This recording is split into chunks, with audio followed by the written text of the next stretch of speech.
सातारा सांगली विधान परिषदेच्या निवडणुकीच्या अनुषंगाने मोठ्या मोठी राजकीय घडामोडी करताना आपल्याला पाहायला मिळतात। मी सध्या आहे सातारा येथील शरद पवार गटाच्या पक्ष कार्यालयाच्या बाहेर। या ठिकाणी प्रदेशाध्यक्ष शशिकांत शिंदे यांच्या उपस्थितीमध्ये बैठक या ठिकाणी सुरू आहे। या बैठकीला माजी मंत्री जयंत पाटील तसेच माजी मंत्री बाळासाहेब पाटील यांच्यासह आत्ताचे उमेदवार अभयसिंह जगताप हे देखील या ठिकाणी या बैठकीला उपस्थित आहेत। मोठ्या प्रमाणावरती पदाधिकारी कार्यकर्ते या बैठकीला उपस्थित राहील आपल्याला पाहायला मिळत आहे। दरम्यान मोठ्या प्रमाणावरती राष्ट्रवादी शरद पवार गटाचे अभयसिंह जगताप यांना विजय करण्यासाठी वेगवेगळ्या पद्धतीने शर्तीचे प्रयत्न या संपूर्ण बैठकीमध्ये होताना आपल्याला पाहायला मिळत आहे। दरम्यान कालच्या दिवशी जयंत पाटील यांच्या उपस्थितीमध्ये सांगलीमध्ये बैठक झाली।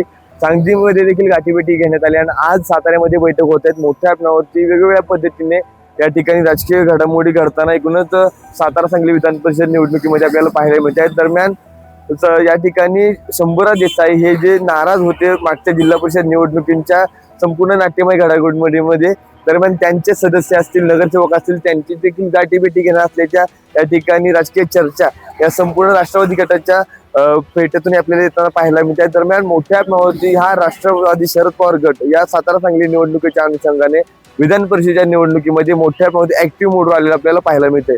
ओमकार सोनवणे, नवराष्ट्र, सातारा।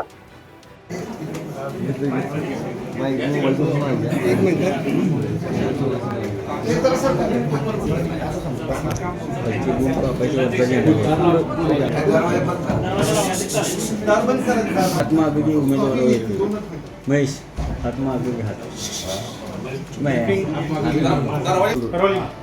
आज सातारा जिल्हा आणि सांगली जिल्हा स्थानिक स्वराज्य संस्थेच्या निवडणुकीच्या प्रमुख कार्यकर्त्यांनी नेत्यांची बैठक त्या ठिकाणी आयोजित करण्यात आली होती। या बैठकीच्या